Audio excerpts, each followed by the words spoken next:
IVM। भाई हम हिंदुस्तानियों को बतियाना बड़ा पसंद है। बंगाली में अड्डा, उड़िया में खोट्टी, कन्नड़ा में हरटे और हिंदी में पुलियाबाजी। इस कला के लिए हमारी हर भाषा में एक शब्द है। तो प्रणय और मैं तो अक्सर मिलकर पुलियाबाजी करते ही रहते हैं। हमने सोचा कि आपको भी इसमें शामिल कर लिया जाए। तो आइए प्रणय और सौरभ के साथ करते हैं पुलियाबाजी। तो 50 एपिसोड पार हैं और इस बार तो प्रणय हमारे शो को सपोर्ट कर रहे हैं कैमली। अरे ये कैमली क्या है सौरभ? अब देखो, अंग्रेजी हम तुम लोगों की मातृभाषा तो है नहीं, और अंग्रेज लोगों का एक अलग तरीका होता है ना बोलने का स्टाइल भी, वर्ड्स की चॉइस भी। जैसे वो लोग कभी मीटिंग प्रीपोन नहीं करते हैं, रीशेड्यूल ही करते हैं या रीस्केड्यूल। हाँ, और शेड्यूल भी यूके और यूएस में अलग अलग ढंग से बोलते हैं। पर ये ख्याल क्यों आया आपको? अब मैं सोच रहा था कि काफी लोग हैं, खासकर जो विदेश काम करने जा रहे हो या घूमने ही जा रहे हो या यहाँ से यूएस यूके में बहुत कॉल्स उनके रहते हो, तो उनको अगर कोई अंग्रेजी बोलने वाला अंग्रेज ट्यूटर ही मिल जाए तो उनके लिए कितना आसान हो जाए, नहीं? अरे यही तो कैमली करती है, CAMBLY। फोन पर इंस्टॉल करो और एक इंग्लिश ट्यूटर जिसकी मातृभाषा इंग्लिश हो उससे इंग्लिश की प्रैक्टिस करो। ये तो बहुत बढ़िया। मेरे को रिसेंटली एक नर्स मिली थी जो IELTS के लिए प्रिपेयर कर रही थी, उसको एकदम ऐसी ही ऐप चाहिए थी। ओ, तो सबसे बढ़िया बात इसमें ये भी है कि 24/7 दिन रात कभी भी बात करिए अपने ट्यूटर से। और अगर आप कूपन कोड पुलियाबाजी यूज करेंगे तो आपको उनकी वेबसाइट पर उनके क्वार्टरली प्लान पे 32% डिस्काउंट भी मिलेगा। क्या बात है। तो अगर आप या आपका कोई जान पहचान में फिरंगी स्टाइल इंग्लिश सीखना चाहता है तो कैमली इंस्टॉल कीजिए, और पुलियाबाजी लिसनर होने के नाते 32% डिस्काउंट अलग। बढ़िया। हेलो सौरभ, कैसे हैं आप? बढ़िया प्रणय, तुम बताओ। सौरभ, आज किस पे पुलियाबाजी की जाए? इस बार एक हमारे श्रोता हैं कनाडा में, उनकी रिक्वेस्ट है कि भाई कुछ एनर्जी पे भी हमारे को पुलियाबाजी करनी चाहिए। वो कहते हैं कनाडा में बहुत बड़ा टॉपिक है रिन्यूएबल एनर्जी वगैरह को लेके, भारत में भी क्या ये सब बातें आजकल चल रही हैं, और वो पुलियाबाजी से भारत की पॉलिसीज और भारत में क्या चल रहा है ये जानना चाहते हैं। पर मैंने सोचा इन जनरल ये तो अच्छा टॉपिक है, हम सब एनर्जी तो बहुत ही इंपॉर्टेंट टॉपिक है जिसमें हम सब इंटरेस्टेड हैं। हाँ, तो आज एनर्जी पे डिस्कस करेंगे। बिल्कुल, ये तो बहुत बढ़िया टॉपिक है और ये मेरा भी एक पसंदीदा विषय है। तो इसके ऊपर चर्चा करने के लिए हमारे पास एक परफेक्ट गेस्ट है। हमारे साथ है सिद्धार्थ सिंह। वो एक क्लाइमेट चेंज और एनर्जी पॉलिसी रिसर्चर है। पिछले 8-10 सालों से इन विषयों पर काम कर रहे हैं और हालिया उनकी एक किताब भी आई थी, the great smog of India. तो हम लोग लिंक करेंगे अपने शो नोट्स में। तो सिद्धार्थ, स्वागत है आपका। धन्यवाद। मुझे आज खुशी भी है और डर भी लग रहा है क्योंकि ये मेरा पहला हिंदी पॉडकास्ट है। मैं आंध्र प्रदेश में पला बड़ा हूँ तो मेरी हिंदी थोड़ी रस्टी है, बट होपफुली मैं आपके साथ अच्छी तरह डिस्कशन कर पाऊँ। बिल्कुल। अरे आप दिल्ली वाले लड़के हो सर, क्या बात कर। ठीक है, तो सबसे पहले तो एकदम शुरू से शुरुआत करते हैं हम हमेशा। और हम लोग भारत को डिस्कस करने से पहले थोड़ा वैश्विक परिवेश क्या है, ग्लोबल ट्रेंड्स, उसके बारे में थोड़ा बात करते हैं। तो सबसे पहले तो मैं यही पूछना चाहता हूँ सिद्धार्थ कि ये ऊर्जा संसाधन जो है, एनर्जी रिसोर्सेस, इनके बारे में कई दशकों से अटकलें लगाई जा रही थी कि कुछ ही वर्षों में खत्म हो जाएंगे, और ये पीक ऑयल वाली थियरी भी थी। तो ये सब क्यों बार बार फेल होती है और क्यों ऐसे लोग कहते हैं कि बस अब खत्म ही होने वाला है, कोयला खत्म होने वाला है, पेट्रोल खत्म होने वाला है, वगैरह वगैरह। हाँ जी, इसके भी काफी लंबा इतिहास है। मैं जल्दी से उसके बारे में बात करता हूँ, फिर हम अभी की जो क्या हो रहा है उसके बारे में भी बात करेंगे। ये देखिए, कोयला, तेल, गैस वगैरह ये प्रकृति में करीबन 6 से 50 करोड़ साल पहले बनना शुरू हुआ। ठीक है, तो अब 2019 में हम पहुंच गए हैं। जो अब थोड़ी एनालिसिस होती है, उस एनालिसिस वो बताती है कि जितना अभी उपलब्ध संसाधन है अभी और जैसे हम इस्तेमाल कर रहे हैं, तो गैस करीबन 50 साल और चलेगा, कोयला करीबन 100 साल और चलेगा, और इवन तेल भी करीबन 50-60 साल चलेगा, फिर खत्म हो जाएगा। ये मतलब कई स्टडीज ऐसे बोलती हैं। ठीक है, ये 1950 में एक वैज्ञानिक थे, एम किंग हुबर्ट। तो इन्होंने कहा था कि एक पीक ऑयल होता है कॉन्सेप्ट। पीक ऑयल में क्या होता है कि जो गैस और तेल का उत्पादन होता है ये बढ़ता जाएगा, फिर धीरे धीरे खत्म होने लगेगा, तो वो घटना शुरू हो जाएगा और फिर वो संसाधन मतलब खत्म हो जाएगा बिल्कुल इवेंचुअली। मगर ये उस समय उन्हें लगा था कि करीबन 30-40 वर्षों में ऐसा हो जाएगा, मगर ये बात उन्होंने बोली थी करीबन 60-70 साल पहले। तो अच्छा। अभी भी है, और अभी भी हमें लगता है कि अगले 50-60 या 100 साल भी चल सकता है। हम्म। तो इसका मतलब ये कहना है कि जो संसाधन है हमारे, जो हम जानते हैं कितना है, उसके हिसाब से कैलकुलेशन करें तो लगता है कि 50 साल है या 100 साल है। बट एक्चुअली जो रिजर्व होते हैं, जो हमने अच्छी तरह कैलकुलेट भी नहीं किया है, अगर उनको पूरा धरती में जितना भी है उसे उसे एस्टिमेट किया जाए तो मे बी 500 साल, 1000 साल भी चल जाए। ठीक है। तो एक तो ये बात हुई। दूसरी बात यह है कि पहले हम एक जमाने में लकड़ी इस्तेमाल किया करते थे, कोयले से पहले, तेल से पहले लकड़ी इस्तेमाल किया करते थे, सभी लोग लकड़ी इस्तेमाल किया करते थे। मगर हम लकड़ी से कोयला इसलिए इस्तेमाल नहीं करने लगे क्योंकि लकड़ी खत्म हो गई। हाँ। लकड़ी तो अभी भी है, हम्म। मगर हम इसलिए गए क्योंकि हमें कुछ अच्छा मिल गया, उससे बेहतर मिल गया। तो अब यही चीज है कि पीक ऑयल की जगह शायद पीक डिमांड हो जाए। पीक डिमांड यानी हम कोयला से इसलिए दूरी मतलब हम रखना शुरू करें क्योंकि हमें कुछ और ऐसा मिल गया है जो उससे भी सस्ता हो, उससे भी अच्छा हो, और शायद वही हो रहा है। तो प्रणय, लेकिन इसमें ये जो थियोरेटिकल बेसिस है वो तो काफी ठीक है, जो ऐसा लोग सोचते हैं, क्योंकि ये जितने भी कोयला तेल वगैरह है, ये बनने में तो करोड़ों साल लगे और हम इनको यूज कर रहे हैं कुछ 50-100 साल में। हम्म। तो जितने हम जब यूज करते हैं तो उस दौरान नया तो बन नहीं रहा है। हम्म। हम जो यूज कर रहे हैं वो बन चुका है, और जितना धरती में तेल है वो फिक्स्ड है। ये थियोरेटिकली तो ठीक बात है ना।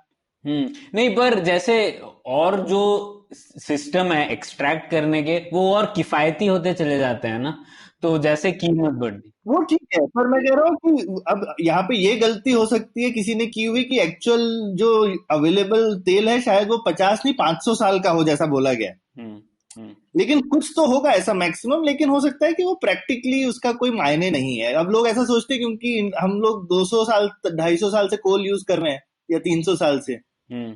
बहुत सारा, तो लोगों को लगता होगा 300 साल में तो शायद खत्म होने वाला होगा, लेकिन शायद ऐसा नहीं है। शायद हो सकता है धरती में 1000 साल से ज्यादा का कोल है पड़ा हुआ, और वो तो इस बात पे भी, जैसा सिद्धार्थ ने कहा, डिपेंड करता है ना कि हम यूज कितना कर रहे हैं। अब पहले सब चीजें कोयले पे चलती थी, अब थोड़ी चलती। हम्म। तो अब ये क्या है, पीक डिमांड हिंदुस्तान के कॉन्टेक्स्ट में तो लेकिन कोयला ही चल रहा है, राइट? बाकी जगहों पे तो तेल और ये सब आ गया है, लेकिन हिंदुस्तान में तो अभी भी कोयला ही ज्यादा है। हिंदुस्तान में बिल्कुल सही कहा आपने, कोयला ही ज्यादा है, मगर वो भी शायद धीरे धीरे अब कम होता जा रहा है। इसका कारण है कि हम रिन्यूएबल्स या सूर्य, पवन वगैरह से हम इलेक्ट्रिसिटी बना पा रहे हैं। इसके बारे में हम और डिटेल्स में बाद में बात करेंगे, मगर अभी के लिए हम शायद ये एक्सेप्ट कर सकते हैं कि मे बी कोयले से बेहतर और चीजें हैं, वो भी सस्ती हो रही हैं, और उसकी तरफ हमें बढ़ना भी चाहिए, और बढ़ भी रहे हैं ऑलरेडी। अच्छा, ठीक है। तो अब हम लोग आ जाते हैं ये बात करने के लिए कि आज के स्रोत किस तरह हैं। तो जो अलग अलग ऊर्जा स्रोत हैं मार्केट में, वैश्विक स्तर पर, उनमें पिछले सालों में बहुत ज्यादा बदलाव आए हैं। जो आप बोल रहे थे कि परमाणु, सौर, ये सब दूसरे भी मीन्स हैं। तो इनके बारे में थोड़ा बताइए कि हम लोग आज की डेट में किस स्थिति में हैं इन सब मामलों में। इस बदलाव के कई कारण हैं, जैसे कि नई टेक्नोलॉजी आ रही है मार्केट में, इसके ऊपर क्लाइमेट चेंज का डर है, तो उसके कारण जो नीतियां हैं वो नीतियां बदल रही हैं, तो इसके कारण ये सारे जो मार्केट होते हैं ऊर्जा के, ये सब धीरे धीरे बदलना शुरू हुआ है। ठीक है। इस बदलाव में चाइना का एक बड़ी भूमिका रही है।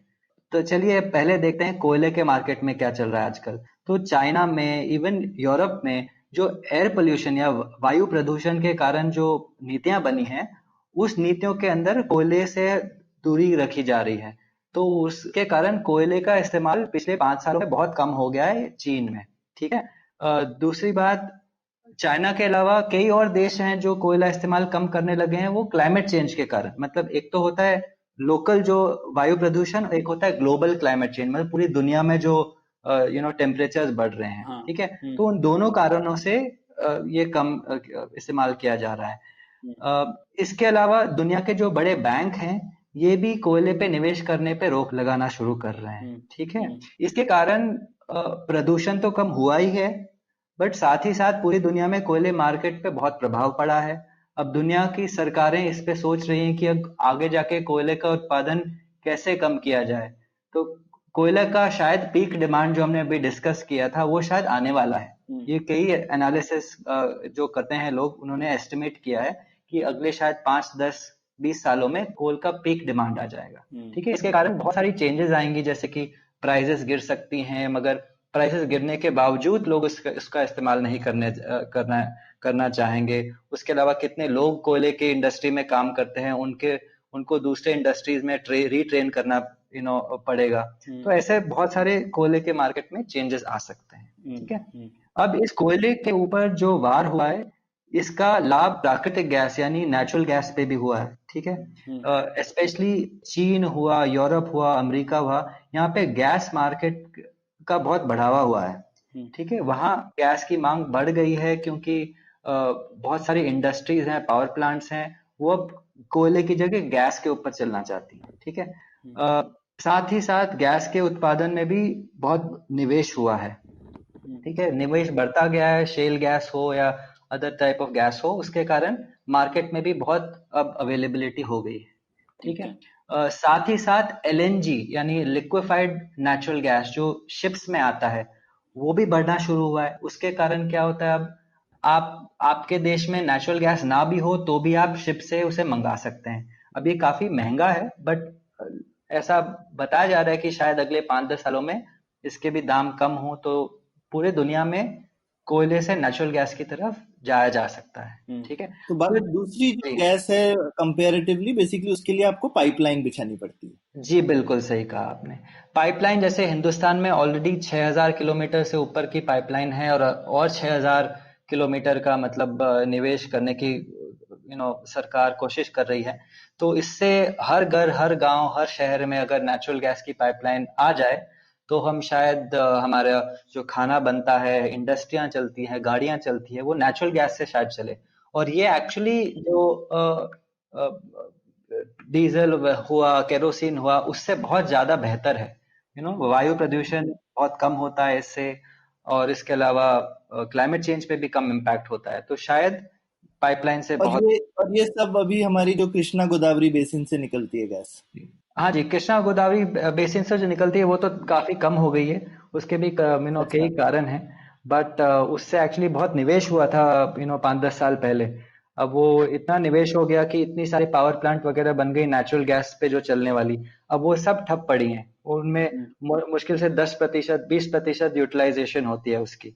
तो वो बहुत लॉस मेकिंग हो गया है। बट शायद वो भी, उसमें भी बदलाव आ सकता है कि अगर हम जो अरेबियन सी में एक नया रिजर्वायर से प्रोडक्शन शुरू होने वाली है। इवन आपने सही कहा, केजी कृष्णा गोदावरी बेसिन में भी शायद 2-3 साल में और थोड़ा प्रोडक्शन बढ़े। अगर वो होता है तो एग्जिस्टिंग जो इंडस्ट्रीज हैं उनमें उनको काफी फायदा होगा। ठीक है, इस पे बाद में हम फिर से आते हैं गैस के सवाल पे।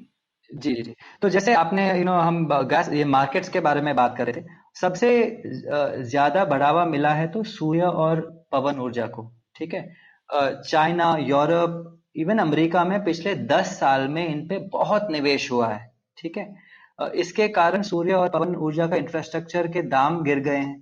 भारत ने भी इन पे बहुत अच्छी नीतियां लागू की है, जैसे कि सोलर पार्क्स। अब जिससे निवेशक सोलर पैनल्स लगा सकता है बिना जमीन खरीदे। पहले बहुत बड़ी प्रॉब्लम होती थी कि जमीन खरीदो, फिर जमीन को उसकी परमिट्स लेनी पड़ती हैं 50 तरह की। तो उससे बहुत प्रोजेक्ट डिले हो जाते हैं। अब ये सोलर पार्क में प्लग एंड प्ले मॉडल है। आप जमीन गवर्नमेंट ने ऑलरेडी ले रखी है, उसमें उन्होंने वायरिंग वगैरह सब कर रखी है, पानी है, सब कुछ है, आपको बस टेंडर जीतना है और उसके बाद में आप सोलर पैनल लेके आए और उसे लगा दें। इतना आसान कर दिया है। तो आप कुछ सरकार से टेंडर जीत जाते हैं तो अगले 6 महीने में आप शुरू कर सकते हैं पावर प्रोडक्शन करना।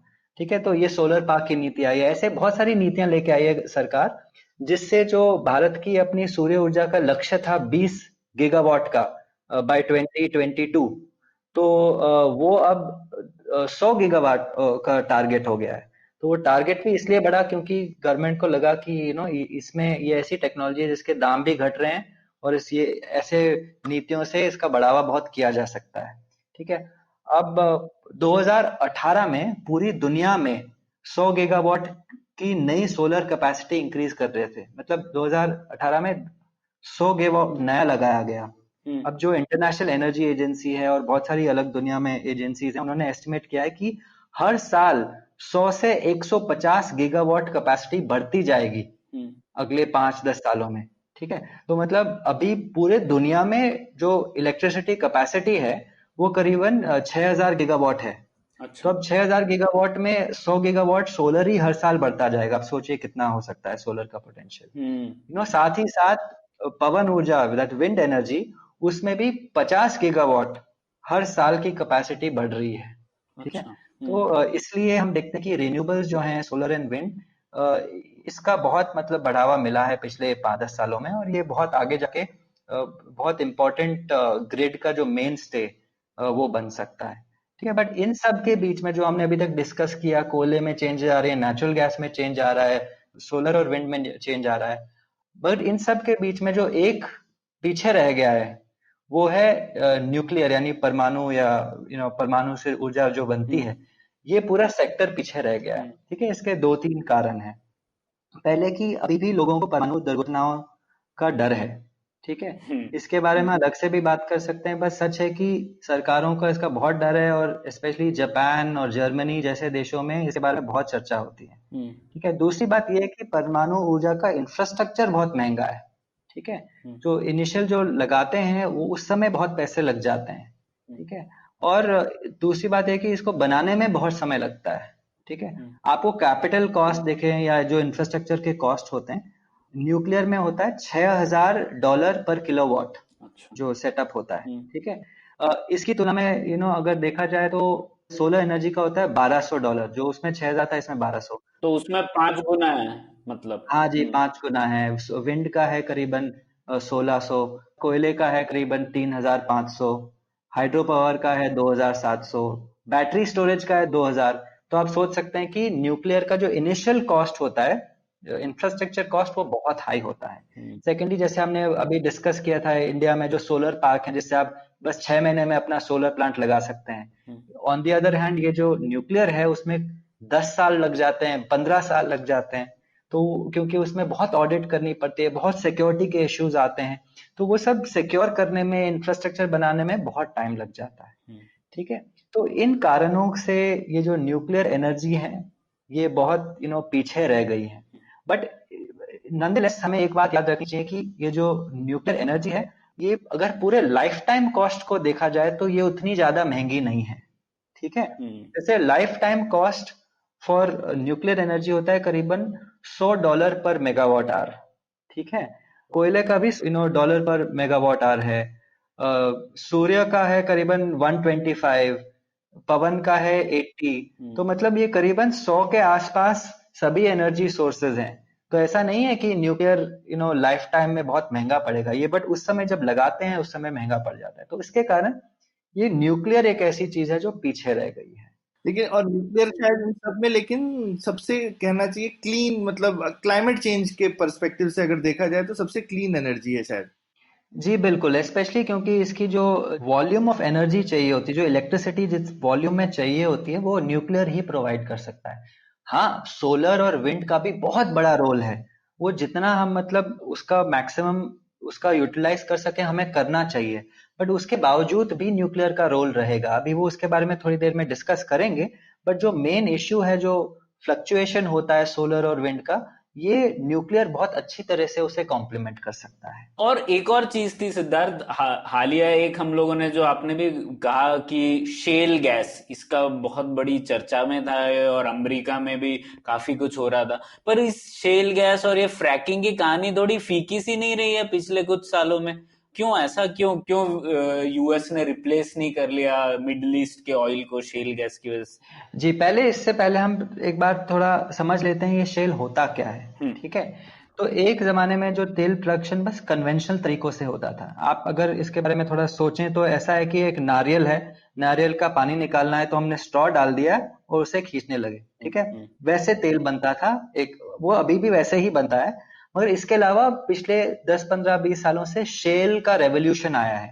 तो इसमें क्या होता है, शेल के पत्थर होते हैं, उसके बीच में से या रेत के बीच में से एक तरीका निकाला है जहां से जो छोटे छोटे गैप होते हैं उसके अंदर से भी तेल निकाला जा सकता है। तो इस टेक्नोलॉजी को फ्रैकिंग कहते हैं। ठीक है, नाउ ये जो शेल रेवोल्यूशन है, ये बस अमेरिका में सफल हुआ, सारे देशों में नहीं हुआ। अमेरिका में एक्चुअली काफी सफल हुआ। ये सही नहीं है कि थोड़ा फीका पड़ा है, क्योंकि दुनिया में बहुत एक्सपेक्टेशन थे, बट जो यूएस में, जो अमेरिका में जो रोल था, उसने बहुत अच्छी तरह से निभाया है। ठीक है, वहां पे करीबन 35% तेल निकलता है आज, बस शेल से। ठीक है, ये शेल ही है, इसके कारण से अमेरिका अब तेल को एक्सपोर्ट भी करने लगा है। ठीक है, एक जमाने में सबसे बड़ा इंपोर्टर हुआ करता था, अभी एक्सपोर्ट भी करने लगा है बहुत सारे देशों में। मगर ये फ्रैकिंग टेक्नोलॉजी कोशिश बहुत करी, मगर सफल नहीं रहा। ठीक है, इसके भी काफी कारण है। पहले तो कि ये टेक्नोलॉजी काफी जटिल है, कॉम्प्लेक्स टेक्नोलॉजी है ये। ठीक है, इसकी जो एक्सपर्टीज है वो दूसरे देशों के पास नहीं है। तो जब भी फ्रैकिंग या शेल ऑयल को निकालने की कोशिश की जाती है, तो दूसरे कंट्रीज को अमेरिकन एक्सपर्ट्स को बुलाना पड़ता है। ठीक है, दूसरी बात यह है कि अमेरिका में जो प्लॉट होता है, जो लैंड, जमीन होती है जिसके नीचे ये शेल पत्थर है, वो प्लॉट लोगों का होता है। मतलब जो इंडिविजुअल होता है वो उसे ओन करता है। ठीक है, बाकी सारे देशों में इंक्लूडिंग भारत में सरकार करती है, क्योंकि अगर आपको ऑयल मिल जाता है धरती के नीचे, तो वो धरती ऑटोमेटिकली गवर्नमेंट की हो जाती है, वो रिसोर्स जो वो गवर्नमेंट का हो जाता है, वो गवर्नमेंट ही निकाल पाती है। ये प्रॉपर्टी क्योंकि राइट्स का मामला है। जी जी बिल्कुल। और अमेरिका एक ही अकेला देश है जहाँ पे जो इंसान है, जो फैमिली है, वो उसकी जमीन होती है। तो अब क्या है ना, वो छोटे छोटे जो फ्रैकिंग की कंपनियां हैं, जो बहुत छोटे छोटे यूनिट्स लेके आते हैं, जो एक ट्रक के पीछे इतना छोटा होता है, कॉम्पैक्ट होता है, बिल्कुल ट्रक के पीछे आ जाता है, उसे ले आते हैं। और वो जैसे हम इंडिया में बोरवेल वाले घूमते रहते हैं। जी बस बिल्कुल सही कहा आपने, बिल्कुल वैसी टेक्नोलॉजी है। तो उससे उन्होंने बहुत जगह, मतलब हजारों जगह पूरे अमेरिका में उन्होंने शेल निकालना शुरू किया। ठीक है, बट ये ऐसा मॉडल दूसरे देशों में नहीं चल सकता। आप सोच भी नहीं सकते कि कोई ऑयल कंपनी आएगी ट्रक में आपके घर के पास में, और वो तेल निकाल के चली गई। और वो भी छोटे टाइम के लिए, ज्यादा टाइम के लिए नहीं होता। जैसे जो कन्वेंशनल फील्ड होते थे, वो तो 20 30 50 साल भी चलते हैं। ये तो मतलब 6 महीने में भी निकाल के जा सकते हैं, मतलब 2 3 साल में भी। तो इसका ज्यादा टाइम फ्रेम लंबा नहीं होता है। ठीक है, तो इसके ऊपर और एक अमेरिका की एडवांटेज है कि उनके पास पाइपलाइन इंफ्रास्ट्रक्चर बहुत अच्छा है। तो उन्होंने अगर ऑयल निकाला, शेल या गैस निकाला, तो वो सीधे पाइपलाइन में डाल दिया और वो बेच दिया। अब हिंदुस्तान में और बाकी देशों में इतने पाइपलाइन नेटवर्क ऐसा नहीं है। उसके कारण दूसरे देशों में शेल जरूर फेल हुआ है, बट अमेरिका में नहीं हुआ। और एक बात है एक्चुअली जो मैं भूल गया था, मगर बहुत इंपॉर्टेंट बात है। जो अभी आजकल तेल का जो दाम चल रहा है करीबन $60 है ना। ये एक्चुअली बहुत कम है शेल के लिए। शेल के लिए आपको बहुत हाई रेट्स चाहिए होता है। अमेरिका में 60 में चल जाता है, क्योंकि उनका बहुत बड़ा नेटवर्क है, बहुत बड़ी इंडस्ट्रियां हैं। बट जो नए कंट्रीज को अगर इस टेक्नोलॉजी में इन्वेस्ट करना है, तो उनको may be 80, may be 90, may be $100 का रेट चाहिए, ताकि वो जो निवेश हो सके वो प्रॉफिटेबल हो। ये तो आपने बड़ी जबरदस्त चीज बोली, लेकिन कि कैसे प्रॉपर्टी राइट्स जो हैं उससे ऑयल प्रोडक्शन पे कितना जबरदस्त इम्पैक्ट है, ये मजा आ गया सुन। ठीक है, तो अब आपने बताया सिद्धार्थ की कैसे जर्मनी में अलग तरीके से देखा जा रहा था न्यूक्लियर को। तो उसी के ऊपर थोड़ा मुझे चर्चा करनी थी कि जैसे जर्मनी और फ्रांस है, दोनों पड़ोसी देश है, पर उन्होंने काफी अलग अलग तरीके अपनाए हैं अपनी ऊर्जा जरूरतों के लिए। जर्मनी ने रिन्यूएबल स्रोत का सहारा लिया है, और अब रूस पे भी निर्भरता बढ़ी है उनकी, वो पाइपलाइन की वजह से। जबकि फ्रांस ने न्यूक्लियर ऊर्जा का सहारा लिया है। तो इन दोनों बदलाव पर आपकी क्या राय है, और ऐसा क्यों डिफरेंसेस आए हैं पॉलिसी में? ये बहुत अच्छा सवाल है, और स्पेशली क्योंकि मैं जर्मनी में करीबन 1.5 2 साल रह के आया, और जो इसी मुद्दे पे मैंने थोड़ी जांच पड़ताल की है। तो बेसिकली इसका बहुत, अगेन इसकी जो इतिहास है बहुत सालों से पहले से शुरू होता है। सबसे लेटेस्ट जो इनका एक्शन हुआ था वो 2011 के बाद में हुआ है, जब जर्मनी के जो लीडर हैं एंगेला मर्केल, उन्होंने घोषणा की कि परमाणु या न्यूक्लियर एनर्जी का वो उपयोग खत्म कर देंगे। ठीक है, ये उन्होंने कहा कि साथ ही साथ वो कोयला का उपयोग भी खत्म कर देंगे, और पावर जनरेशन में बस वो विंड और सोलर ऐसे मतलब रिन्यूएबल सोर्सेज यूज करेंगे। ठीक है, इस नीति को उन्होंने एनर्जी वेंडे नाम दिया है। एनर्जी वेंडे का मतलब है ऊर्जा का बदलाव, ठीक है, वो बदलाव चाहते हैं अपने ऊर्जा के सेक्टर में, ठीक है ना। ये जो घोषणा हुई थी स्पेशली जो न्यूक्लियर के बारे में, ये वो जापान में जो फुकुशिमा की दुर्घटना है उसके बाद हुई थी, ठीक है। जर्मन्स को स्पेशली बहुत डर लगता है ऐसी दुर्घटनाओं से। जर्मनी में कभी खुद ऐसा दुर्घटना नहीं हुई है, मगर फिर भी उनका मतलब जो हिस्ट्री में, इतिहास में उनका काफी एक्सपोजर रहा है। जैसे कि 1970 में सबसे पहले उनका जब न्यूक्लियर पावर प्लांट लगा था, ठीक है, जब से उन्होंने करीबन 20% सप्लाई का शेयर, मतलब जो इलेक्ट्रिसिटी जनरेट होती है 20% तक न्यूक्लियर पावर से आती थी। मगर फिर 1986 में जो एक दुर्घटना हुई चेरनोबिल में, ठीक है, वैसे तो चेरनोबिल है 1000 किलोमीटर दूर, वो उस जमाने में सोवियत यूनियन में होता था, अब यूक्रेन बन गया है, तो 1000 किलोमीटर दूर है ये उनसे। मगर ये दुर्घटना के बाद में वहां पे एक न्यूक्लियर क्लाउड जो था, जो बेसिकली ये जो रेडिएशन था वो हवा में आ गया बिल्कुल जर्मनी के ऊपर। ये सब देशों के ऊपर नहीं आया मगर जर्मनी स्पेशली। और जर्मनी में उस समय थोड़ा टेक्नोलॉजी, हाई टेक्नोलॉजी कंट्री तो है ही, तो उन लोकली भी सबके पास ये रेडिएशन सेंसर वगैरह हुआ करते थे। तो सडनली सबको लगा कि ये तो इतना रेडिएशन हाई हो चुका है और इसमें तो अपने बच्चों को भी असर पड़ सकता है, क्योंकि बाय देन उनकी सरकार ने बोल दिया था कि बच्चों को घर में रखें, बच्चों को बाहर प्लेग्राउंड में ना भेजें। अब ये ऐसे हिस्ट्री है उनकी कि उस जमाने में जो भी बच्चे थे और जो भी उनको जिनको याद है कि ऐसा भी हुआ था, उन सबको लगता है कि ये बहुत बड़ा इश्यू है जिससे हमें बहुत दूर रहना चाहिए, क्योंकि उन्होंने देखा है कि इससे बच्चों पे असर पड़ सकता है। हाँ, उनके जो दूध था, दूध में भी रेडिएशन लेवल हाई निकलने लग गया। तो इसके कारण इवन तो जर्मनी में कोई दुर्घटना नहीं हुई न्यूक्लियर की, बट वो बिकॉज सोवियत यूनियन में हुई थी, उनसे उनके लोकल पॉलिटिकल थिंकिंग में, उनके जो लोकल डिबेट्स होते हैं उसमें ये बहुत बड़ा मुद्दा बन गया है। ये इश्यू फ्रांस में नहीं है। हाँ, तो जर्मन लोगों को अपनी पूरी जर्मन इंजीनियरिंग पे ही भरोसा कम हो गया है। नहीं, वो आई थिंक उन्होंने काफी कोशिश भी करी कि समझाने की कि ये जो इश्यू है, जो सोवियत यूनियन में इश्यू आया था इसलिए आया था क्योंकि वो अपना जो पावर प्लांट है वो गलत तरीके से इस्तेमाल कर रहे थे। उनमें जो ऑटोमेटिक सिस्टम होता है जो पावर प्लांट को शट डाउन कर देता है कोई भी प्रॉब्लम आती है, तो ये उस जमाने में सारे जो न्यूक्लियर पावर प्लांट है दुनिया भर में वो 3 सेकंड लेते थे, 3 सेकंड में वो ऑटोमेटिक शट डाउन हो जाता था। ये सोवियत वाली इतना पुराना टेक्नोलॉजी था कि उनमें 20 सेकंड लगता था। 20 सेकंड आप समझ सकते हैं, एक्सप्लोजन हो रहा है तो 20 सेकंड बहुत ज्यादा होता है। तो ये उनमें ऐसी मतलब कमियां थी, उसके कारण ये प्रॉब्लम आई। ऐसी प्रॉब्लम जर्मन टेक्नोलॉजी में नहीं थी, मगर अब वो क्योंकि लोगों ने अपने देखा कि अपने बच्चों पर असर पड़ा, और वो जब खुद ही बच्चे थे जो आज बड़े हो गए हैं, उन्हें भी याद है कि हमें एक जमाने में ऐसे बाहर नहीं जाने दिया गया क्योंकि ऐसा न्यूक्लियर क्लाउड आ गया था। तो ये सबके अब दिमाग में है, तो उसके कारण जर्मनी ज्यादा न्यूक्लियर को सपोर्ट नहीं करती। तो अब उनका रिन्यूएबल्स काफी सक्सेसफुल हो गया है, और देखा जाए तो करीबन 40% पावर जनरेशन अब रिन्यूएबल से होती है। बट फ्रांस में ऐसी कोई प्रॉब्लम नहीं है, वहां पे अभी भी 75% पावर जनरेशन न्यूक्लियर से ही है, और वहां पे बहुत प्रो न्यूक्लियर सेंटिमेंट है। और जैसे आपने बिल्कुल सही कहा, न्यूक्लियर बहुत क्लाइमेट चेंज के लिए बहुत अच्छा है, क्योंकि एमिशंस बहुत कम होते हैं उसमें, बिल्कुल नहीं होते हैं इनफैक्ट, क्योंकि वो बस बनाते समय होते हैं, फिर अगले 30-40 साल तक बिना एमिशन के चल सकता है। तो बस यही है कि एक वहां पे राजनीतिक रूप नहीं लिया है इस न्यूक्लियर डिबेट में, तो फ्रांस ने अपना अच्छा न्यूक्लियर को पुश किया है। और शायद इसका ये भी एक कारण हो सकता है, मुझे पता तो नहीं, पर कि शायद जर्मनी उस टाइम पर ही इतना अमीर था कि वो सोच सकता था कि ये एक प्रॉब्लम है और हमें ये चेंज कर सकते हैं। बाकी देशों में भी हुआ होगा ये रेडिएशन फॉल आउट तो आसपास के, पर शायद वो लोगों ने उस स्तर तक सोचा ही नहीं।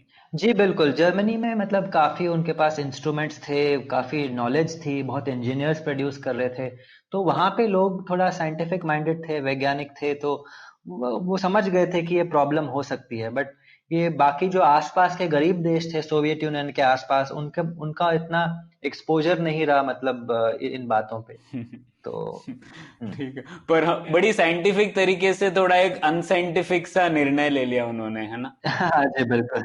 बेसिकली जितना ज्यादा पता है उतना डर लगता है ना। हाँ, हाँ, अच्छा, ठीक है। तो अब आपने एक बात और बताई थी सिद्धार्थ की कैसे सौर ऊर्जा और विंड पावर बेस लोड नहीं दे सकते, तो इससे ही मेरा एक जुड़ा हुआ सवाल था कि ये बात तो मैं पिछले 8-10 सालों से सुन रहा हूँ, इसीलिए शायद न्यूक्लियर बेहतर है, पर अब क्या फ्यूचर में बैटरी टेक्नोलॉजी या और कोई टेक्नोलॉजी उस स्तर पर नहीं पहुंच रही कि हम लोग इस कठिनाई को लांग पाए और हम लोग दूसरी तरीके से भी बेस लोड दे पाए?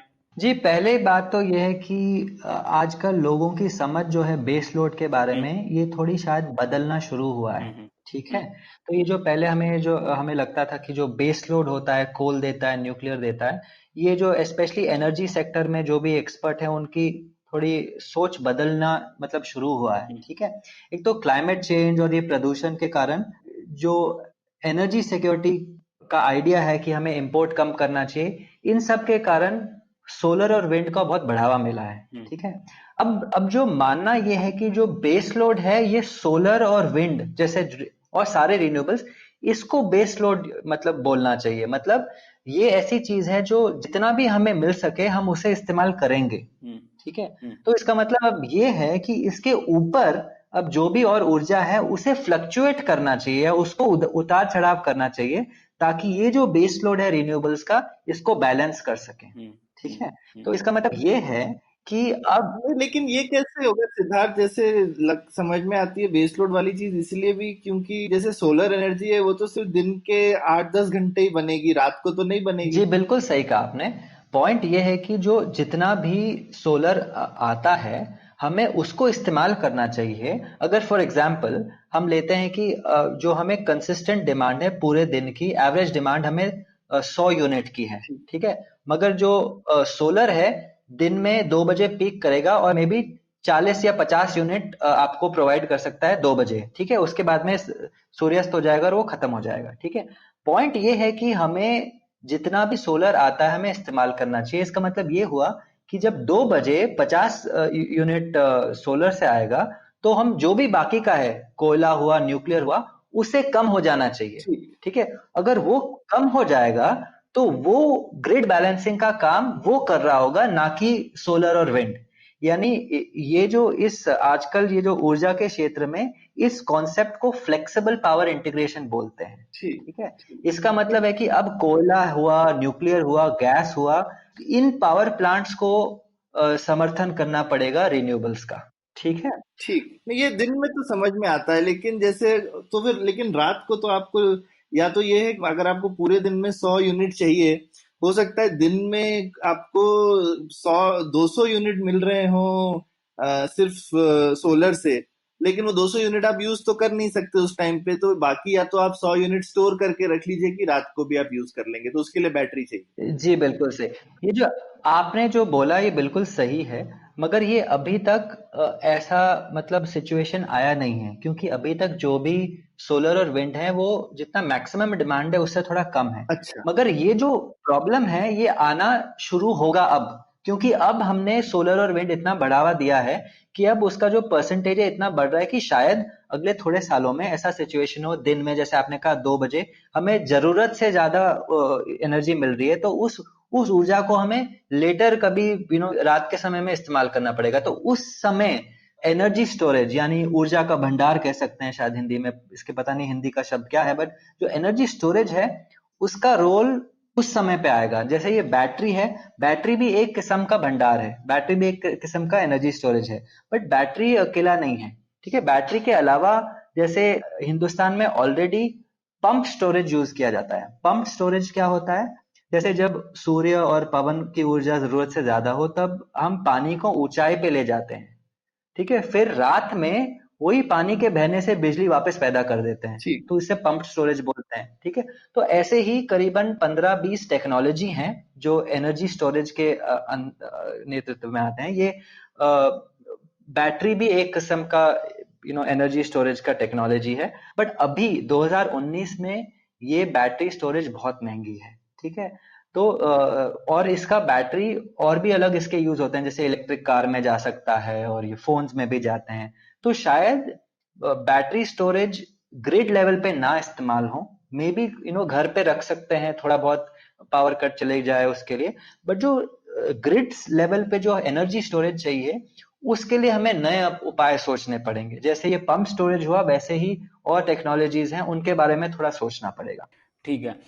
पर इसमें मुझे एक और बात थी सिद्धार्थ, और ये जो रिन्यूएबल्स हैं जो हम लोग बात कर रहे थे, इसमें मैंने थोड़ा पढ़ा था कि एक ये निम्बी प्रॉब्लम भी है, जो जिसे कहते हैं ना, नॉट इन जी माय बैकयार्ड टाइप का, कि हम लोग जो रिन्यूएबल्स बोल रहे हैं कि कुछ क्लाइमेट चेंज या पोल्यूशन नहीं कर रहे हैं, पर इनके मैन्युफैक्चरिंग में तो फिर भी प्रोड्यूस हो ही रहा है CO2 वगैरह।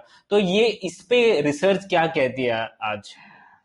देखिए, ये निम्बी जो है, not not in my backyard, ये सभी एनर्जी टेक्नोलॉजी, इनफैक्ट सभी इंडस्ट्रीज के लिए है।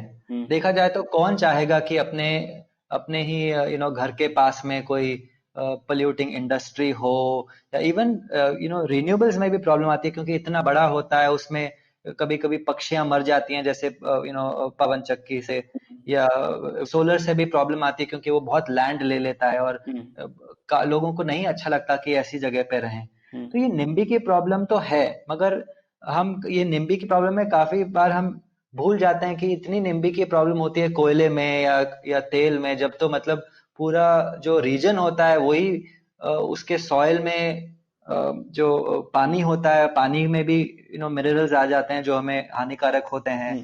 तो ऐसी कई प्रॉब्लम है निम्बी की, बट आई थिंक ये प्रॉब्लम मैनेज की जा सकती है। हमें इंश्योर करना पड़ेगा कि जो लोकल लोग होते हैं आसपास, उन्हें भागीदार बनाएं, उनको जॉब्स दी जाए ऐसी जगहों पे। प्रॉब्लम कभी कभी ये भी हो जाती है कि जिस तरीके के जॉब्स चाहिए होते हैं इन पावर प्लांट्स में, वो लोकल पॉपुलेशन उसके लिए ट्रेंड नहीं होती है। तो ये हमने देखा था, हमने एक्चुअली कई साल पहले एक डॉक्यूमेंट्री मूवी बनाई थी, छोटी सी, इंटरनल यूज के लिए थी, जब मैं प्रीवियस कंपनी में काम करता था।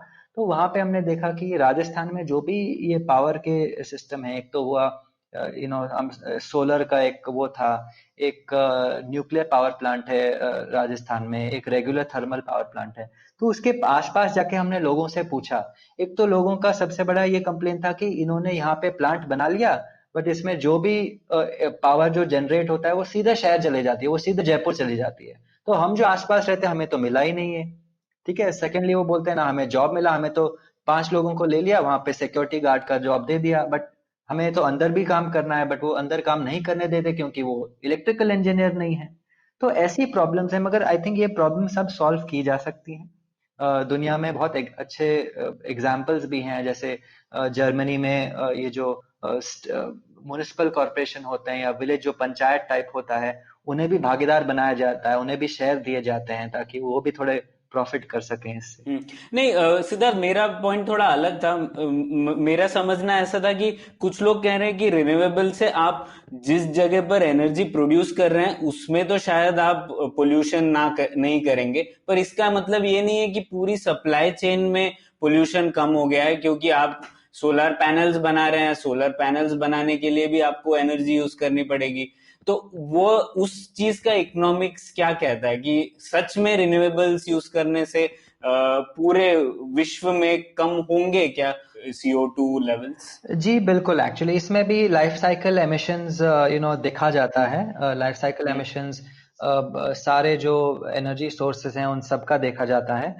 इसमें ये निकल के आता है कि एक्चुअली न्यूक्लियर एनर्जी जो है उसके लाइफ टाइम CO2 एमिशन सबसे कम होते हैं। अच्छा। ठीक है। हम्म। इनफैक्ट ये थोड़ा लोगों के लिए सरप्राइजिंग भी होता है, बट सोलर और विंड में CO2 एमिशन ज्यादा होते हैं, क्योंकि उसके लिए बहुत मैन्युफैक्चरिंग चाहिए होती है। ठीक है, वही। क्योंकि कोयले से भी ज्यादा होती है क्या इन दोनों की? नहीं नहीं नहीं, कोयले से ज्यादा नहीं, कोयला सबसे ज्यादा है। अच्छा। तो आप कैसे भी देखा जाए तो कोयले में सबसे ज्यादा एमिशंस होते हैं, हम्म। नेचुरल गैस में होते हैं। विंड और सोलर बाकी सबसे बहुत अच्छा है, हम्म। मगर न्यूक्लियर से ज्यादा अच्छा नहीं है इन टर्म्स ऑफ एमिशंस। हम्म। ठीक है। दूसरी बात ये भी है कि जो विंड और सोलर है उसमें हमें ऐसे मटेरियल्स की जरूरत होती है जो दीज मिनरल्स जो ऐसी जगह पे पाए जाते हैं जहाँ पे ह्यूमन राइट्स अब्यूजेस बहुत होते हैं, जैसे कोबाल्ट है, लिथियम है, ऐसी चीजें जो you know for example Congo में या ऐसे गरीब देशों में है जहाँ पे चाइल्ड लेबर यूज किया जाता है। हम्म तो छोटे बच्चे हुए गरीब लोग होते हैं, उनको मिस यूज किया जाता है उसके, और वहां पे भी लोकल प्रॉब्लम्स होती है जहाँ पे भी माइनिंग होती है। तो ऐसी प्रॉब्लम्स हैं। बट अगर आप बस एमिशंस देखते हैं तो देखा जाता है कि definitely wind and solar is not completely clean, मगर एटलीस्ट कोयले से तो बहुत ही बेहतर है। हम्म। ठीक है, तो अब क्लीन जब बात छिड़ी है तो हम लोग ये परमाणु ऊर्जा के ऊपर आते हैं। तो इसको इतने नकारात्मक रूप से दिखाया जाता है, लेकिन आपका मैंने आर्टिकल भी पढ़ा और कई कई रिसर्च भी हुई है कि कोयले और जल विद्युत प्लांट्स में एक्चुअली ज्यादा मौतें हुई है परमाणु से प्लांट के कंपैरिजन में, है ना? पर फिर भी उसे एक बहुत ही नकारात्मक रूप से देखा जाता है। ऐसा क्यों लगता है आपको?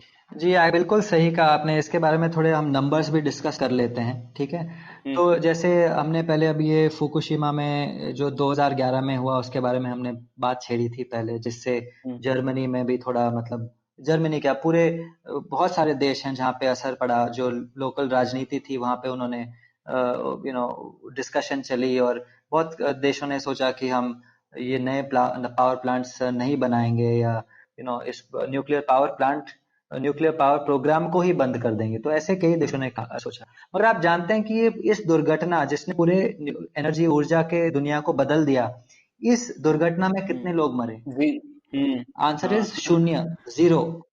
ठीक है। तो मगर इतने साल बाद, अभी तो 2019 आ गया है, तो 8 साल बाद भी ये जो रेडिएशन एक्सपोजर हुआ उससे अभी तक एक हम्म जने की मौत हुई है। ठीक है। इससे पहले जो 1986 1986 में जो चेरनोबिल हुआ था हम्म उसके बारे में भी हमने बात की थी। जब दुर्घटना हुई थी उस समय हम्म 30 लोग मारे गए थे। ठीक है। ये एक्चुअली सबसे ग्रेव एनर्जी डिजास्टर था, क्योंकि इसका बहुत इम्पैक्ट रहा है इसके।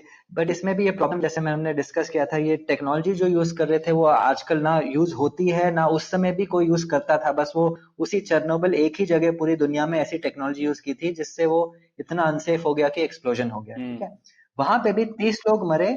और जो लॉन्ग टर्म एक्सपोजर है उसमें तो बहुत मतलब जो एस्टिमेट किया गया, इसका एक्चुअली अनुमान लगाया गया, क्योंकि इसमें कोई डेथ सर्टिफिकेट होती नहीं है जिसमें वो सीधे चेरनोबिल से कनेक्शन बना लें। हम्म तो उसमें अनुमान लगाया गया कि मे बी 4,000 5,000 लोग शायद रेडिएशन से मरेंगे, ओवर द लाइफ टाइम, हम्म मतलब अगले बहुत सालों में। ठीक है। हम्म मगर अगर आप देखें, अगर कोयला देखें, जल विद्युत देखें, तो वहां पे आपने बिल्कुल सही कहा, इतने सारे डिजास्टर होते हैं। जैसे कि आप देखें कि चाइना में एक करीबन 40 साल पहले एक जल विद्युत का बांध था, वो फट गया। ठीक है। हम्म। ये फटने से एक रात में, बस एक रात में 1,70,000 लोगों की मौत हुई। अरे ठीक है। बाप ये चाइना ने इस मामले को दुनिया से छुपा के रखा, बस 2005 में ये बात निकल के आई है। हम्म हम्म ठीक है। तो इसके कारण जो मतलब ये बांध फूटने से इतने ज्यादा लोग मरे हैं, मगर कोई अब ऐसे नहीं बोलता कि जल विद्युत से हम अनसेफ हैं, है ना? जो परमाणु के बारे में जो बोलते हैं, न्यूक्लियर के बारे में बोलते हैं, वो तो वैसी कॉन्वर्जेशन तो नहीं होती है इसके बारे में, वैसी चर्चा नहीं होती है। हाँ, किसी ने नेटफ्लिक्स पिक्चर भी नहीं बनाई उसके जी, ऊपर। बिल्कुल सही, बिल्कुल सही। अभी और अभी जैसे हाल फिलहाल में सिद्धार्थ, मैं तो सुन रहा था कि केरल में भी जो इतनी बाढ़ें आई हैं, लोग कह रहे थे कि उसका काफी जो रीजन है वो ये भी रहा है कि हम लोगों ने जो इतने सारे डैम बना रखे हैं, जी, हमको उनको मैनेज करना आता नहीं है ठीक से, और उन जैसे ही उनको हम छोड़ते हैं भरने के बाद तो नीचे फ्लडिंग होती ही होती है, और कितने हजारों लोग मरते हैं हर साल हिंदुस्तान में। बिल्कुल। और ये गरीब लोग मरते हैं, जिसलिए इनकी स्टोरीज हम रिपोर्ट नहीं करते हैं। हमें लगता नहीं कि हमारे साथ होगा, क्योंकि हमें सबको लगता है कि ये तो बहुत दूर हो रहा है, ये तो हमारे ऊपर हमें कोई फर्क नहीं पड़ सकता। मगर न्यूक्लियर का फिर भी लगता है कि अरे बाबा, 100 किलोमीटर दूर भी होगा तो शायद हमें कोई फर्क पड़े। तो ऐसा लोगों में सोच है। फर्क ये पड़ेगा। आपने बिल्कुल सही कहा, जैसे केरला का आपने बताया। गुजरात में भी एक ऐसा बांध फटा था बहुत सालों पहले। एक रात में 5,000 से 10,000 लोगों की मौत हुई थी उस समय। तो आप सोचिए, ऐसा तो न्यूक्लियर कहीं हुआ नहीं है इस देश में। कोयले में भी पिछले 70 साल में भारत में करीबन 10,000 लोगों की मौत हुई है कोयले की खानों में। ठीक है। यही इनफैक्ट अमेरिका वगैरह में तो और भी ज्यादा नंबर है। वो तो मतलब आई थिंक अमेरिका में करीबन 1 लाख लोग मरे हैं ऐसे कुछ कोयले की खान में। आप सोच सकते हैं कि कितना ज्यादा मतलब इम्पैक्ट रहा है इसके कारण। और ये तो बस हम कोयले की खान की बात कर रहे हैं, आप ये प्रदूषण के बारे में भी तो सोचिए, इतने लोग प्रदूषण से मरते हैं हर साल। एक स्टडी की थी आईआईटी बॉम्बे ने, दो अदर इंस्टीट्यूशन है, उसका नाम है हेल्थ इफेक्ट्स इंस्टीट्यूट और एक है institute for health matrix and evaluation, ठीक है। इन्होंने एक स्टडी करी, उसमें उन्होंने अनुमान लगाया कि हर साल भारत में, हर साल 1,60,000 लोग मरते हैं कोयले के प्रदूषण के कारण, ठीक है। बस कोयले जलने के कारण 1,60,000 लोग मरते हैं हर साल। अब सोचिए, अब न्यूक्लियर में अगर एक साल में 10,000 या 5,000 लोग भी मरने लग जाएं तो पूरे दुनिया में पांच, वो क्या, जो फुकुशिमा में हुआ था उसमें एक भी नहीं मरा था, उसमें ही पूरा प्रोग्राम बंद कर दिया बहुत देशों में। तो इसमें कोयला हर साल लाखों लोग मार रहा है, बट फिर भी हम उसके बारे में बात नहीं करते। और जबकि न्यूक्लियर में इंडिया के पास में इतना अच्छा ऑप्शन भी है कि हमारे यहाँ लोकली थोरियम अवेलेबल है। जी बिल्कुल सही। तो अगर हम उसको यूज कर सके ठीक से तो हम लोगों को किसी और के ऊपर निर्भर होने की भी जरूरत नहीं है। बिल्कुल सही। और वैसे भी आजकल ये न्यूक्लियर मार्केट थोड़ा डेवलप हो गया है। इंडिया में भी दूसरे देश हैं जो इंडिया के साथ काम करना चाहते हैं। और ये जो लोगों को लगता है कि न्यूक्लियर अनसेफ है, ये एक्चुअली इसके अलावा भी सही नहीं, क्योंकि लोग को लगता है मे बी ये जो थोरियम हुआ या यूरेनियम हुआ लोग चोरी करके न्यूक्लियर बॉम्ब बना लेंगे। ऐसा एक्चुअली हो नहीं सकता, ये बहुत कॉम्प्लिकेटेड टेक्नोलॉजी है। ये बहुत ऐसा नहीं है कि कोई बस थोड़ा यूट्यूब वीडियो देख के कोई ऐसा छोटा मोटा बॉम्ब बना लिया, ऐसा नहीं होता है। हाँ, हाँ। हाँ। पर मुझे ऐसा लगता है सिद्धार्थ और सौरभ की शायद ये मान्यता इसलिए भी बढ़ी है क्योंकि लोगों को एक रेफरेंस पॉइंट है। जैसे न्यूक्लियर के मामले में लोगों को इमीडिएटली न्यूक्लियर से लोग कनेक्ट करते हैं हिरोशिमा नागासाकी, जबकि वो एक बॉम्ब था, अलग बात थी, पर फिर भी। और इंडिया में न्यूक्लियर से हमेशा लोगों के मन में भोपाल गैस ट्रेजेडी आ जाती है। तो ये, जबकि ये दोनों अगेन बहुत अलग अलग चीजें हैं। तो शायद ये मान्यताएं इन सब कहानियों की वजह से बनी है और एक स्ट्रॉन्ग कनेक्शन सा हो गया है। और आप कितना भी डेटा दे दे, उस हम लोग उसको लांग नहीं पा रहे हैं। नहीं, एक चीज और है ना प्रणय इसमें कि थियोरिटिकल पॉसिबिलिटी अगेन है ही ना, वर्स्ट केस जो हो सकता है न्यूक्लियर में वो तो सही में बहुत बुरा है ना। हम्म, हम्म, तो भले ही हम ऑब्वियसली जानते हैं कि हम सेफ उसको बना सकते हैं, वो वर्स्ट केस होने वाला नहीं है, लेकिन वो एक डर रहता है और वो एक क्षण में हो जाता है। जबकि खैर वो वर्स्ट केस बांध में भी हो सकता है क्योंकि बांध भी तो टूट सकता हाँ, है, लेकिन एक शायद ये जो टेक्नोलॉजी एक न्यूक्लियर की एक मिस्टीक भी है कि ये बड़ी डेंजरस चीज है। बांध तो बहुत पुरानी, हजारों साल पुरानी टेक्नोलॉजी है, तो वो हम इतने बड़े बड़े बांध बना देते हैं जो कि सही में लाखों लोगों को मार सकते हैं अगर गड़बड़ हो जाए वहां। पर दिल में मतलब ईंट पत्थर को देख के कोई डरता नहीं है उस तरह से जैसा न्यूक्लियर को देख के डरता है। आपने बिल्कुल सही कहा। ये जो नॉलेज है, ये ऐसी चीज है, ये ऐसी टेक्नोलॉजी है जो लोगों को नहीं समझ में आती है, तो इसके कारण ये प्रॉब्लम हमेशा रहेगी। और अगर ये प्रॉब्लम को हटा भी दें तो जैसे हमने पहले डिस्कस किया, जो इनिशियल कैपिटल कॉस्ट है और जो टाइम लगता है 10-15 साल, जो लोग, कोई पॉलिटिशियन आता है, कोई लीडर आता है, तो वो उसको इलेक्शन में उनको पता है कि अगला 5 साल या 10 साल ही है उसके पास में, ठीक है। तो उस 5 साल में अगर वो इलेक्ट्रिसिटी सप्लाई ना इंक्रीज कर पाए तो वो, उनको लगता है हम इलेक्शन हार जाएंगे। तो जितना पैसा है भाई, ये कोयले में लगाओ, गैस में लगाओ, सोलर में लगाओ, विंड में लगाओ, एटलीस्ट 5 साल में कुछ दिखेगा तो सही। तो सिद्धार्थ थोड़ा और हिंदुस्तान पे आते हैं। मतलब हिंदुस्तान का एक एनर्जी का जो मुझे लगता है जिसको कहते हैं एक सेंट्रल क्वेश्चन जो लोगों को के दिमाग में रहता है, वो ऑब्वियसली क्लाइमेट चेंज से रिलेटेड है, क्योंकि हमारा एक प्रॉस्पेरिटी का एक जो मेट्रिक है वो है कि पर पर्सन कितनी एनर्जी कंज्यूम की जा रही है। तो हिंदुस्तान में तो ऑब्वियसली बहुत कम है, इसीलिए कभी कभी वो फोटो भी आती है कि कितना उजाला है किस जगह पे। अगर बहुत ज्यादा उजाला है तो वो यूजुअली अमीर जगह होती है, और जहाँ कम उजाला है वो सब गरीब इलाके। हिंदुस्तान में भी ईस्ट इंडिया का देखा जाए तो गरीब एरिया है और हमेशा उस वहाँ की फोटोज काली होती हैं अगर आसमानी फोटो देखी जाए तो, और जो प्रॉस्परस एरिया है वो जगमगाते हुए होते हैं। तो ये आपका इस मामले में क्या विचार है कि हमको अपनी एनर्जी कंजम्पशन बढ़ाना भी है, और उसका जैसा आपने कहा कि सबसे आसान तरीका, सबसे जल्दी इसे हम जो कर सकते हैं वो तो कोयला है, और लेकिन कोयला सबसे ज्यादा पॉल्यूटिंग भी है। तो ये कहाँ पर बैलेंस है इस चीज का इंडिया में? ये इसका आपने बिल्कुल सही कहा। इंडिया में जो एनर्जी कंजम्पशन है, ये करीबन 4 या 5 गुना कम है करीब अमीर देशों से, ठीक है। तो हमें एनर्जी यूज डेफिनेटली बढ़ानी होगी, और बहुत तेजी से बढ़ानी होगी, क्योंकि एनर्जी और डेवलपमेंट दोनों साथ ही साथ चलते हैं, ठीक है। हम जानते हैं कि एनर्जी से हम फ्रिज चला सकते हैं, फ्रिज में हम दवाइयाँ रख सकते हैं, हम खाना रख सकते हैं जिससे हमारे बच्चे बीमार ना पड़े। तो मतलब एनर्जी के बहुत यूज होते हैं, ठीक है। तो हम ये तो कोई नहीं बोल सकता हिंदुस्तान को कि क्लाइमेट चेंज हो रहा है तो एनर्जी कम करो, क्योंकि ऑलरेडी हम बहुत देशों से बहुत कम है, ठीक है। इनफैक्ट हमारा एक गवर्नमेंट का एक स्टेटेड आर्गुमेंट भी है जो वो इंटरनेशनल समिट्स में काफी बोलते हैं कि हम इंडिया के कभी energy consumption per capita basis पे जो अमीर देश हैं उनके एवरेज से कभी ज्यादा नहीं होगी, मतलब हम एवरेज से कम ही रहेंगे, ये इंडिया ने घोषित कर रखा है, ठीक है। तो मतलब ये ऐसी चीज है क्लाइमेट चेंज जो एमिशन यूं नहीं है कि एक साल में चला गया, मतलब जो ग्रीन हाउस गैसेस होती हैं या CO2 होता है वो एक साल में चला गया। वो ऐसी चीज है जो अगर 100 साल पहले मतलब एमिशन हुई थी तो वो आज भी है इन द एटमॉस्फेयर। तो बेसिकली इंडिया को ये बढ़ाना होगा, मगर बढ़ाते समय हम कैसे इंश्योर करें कि हम प्रदूषण भी कम कर सकें और क्लाइमेट चेंज को भी एड्रेस कर सकें। उसके लिए बहुत सारे चीजें हुई हैं, ठीक है। एक तो फॉर एग्जांपल एनर्जी एफिशिएंसी ऐसी चीज है जो मतलब ऊर्जा की जो बचत होती है, ये ऐसी चीज है जो लोग इसके बारे में बात नहीं करना चाहते। बात क्यों नहीं करना चाहते, क्योंकि ये इंटरेस्टिंग नहीं है। जैसे हमने अभी न्यूक्लियर के बारे में बात करी, वहां पे दुर्घटनाएं होती हैं, हमने कोल के बारे में बात करी, उससे प्रदूषण होता है। एनर्जी एफिशिएंसी ऐसी चीज है जो बहुत काफी बोरिंग है। इवन हमारे जो बाकी मेरे दोस्त कलीग होते हैं ऊर्जा के सेक्टर में, उनको कोई इंटरेस्ट नहीं है एनर्जी एफिशिएंसी, मगर एनर्जी एफिशिएंसी की इतनी पोटेंशियल है, मैं आपको बताऊंगा तो आप सोचते रह जाएंगे। अभी जैसे LED बल्ब हुए हिंदुस्तान में, करीबन 35 करोड़ LED बल्ब अभी तक दिए गए हैं, जो गवर्नमेंट की एक स्कीम है उसमें सस्ते LED बल्ब देते हैं। ये LED बल्ब जो पुराने बल्ब हैं उनको इन्होंने हटाया, ठीक है।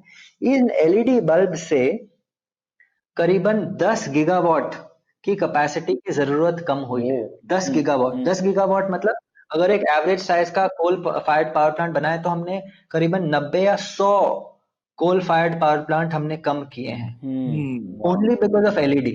इसका इक्विवेलेंट पता है क्या हुआ? इसका इक्विवेलेंट होता है कि हर साल अगर हम 15 लाख गाड़ियां हम एकदम चुटकी बजाएं और वो कहीं गायब हो जाए, वाह, ये इम्पैक्ट आया बस LED बल्ब से। और ऐसे ही एनर्जी एफिशिएंसी हम इंडस्ट्री में भी कर रहे हैं, हम ऐसी एनर्जी एफिशिएंसी बिल्डिंग्स में भी कर रहे हैं हम।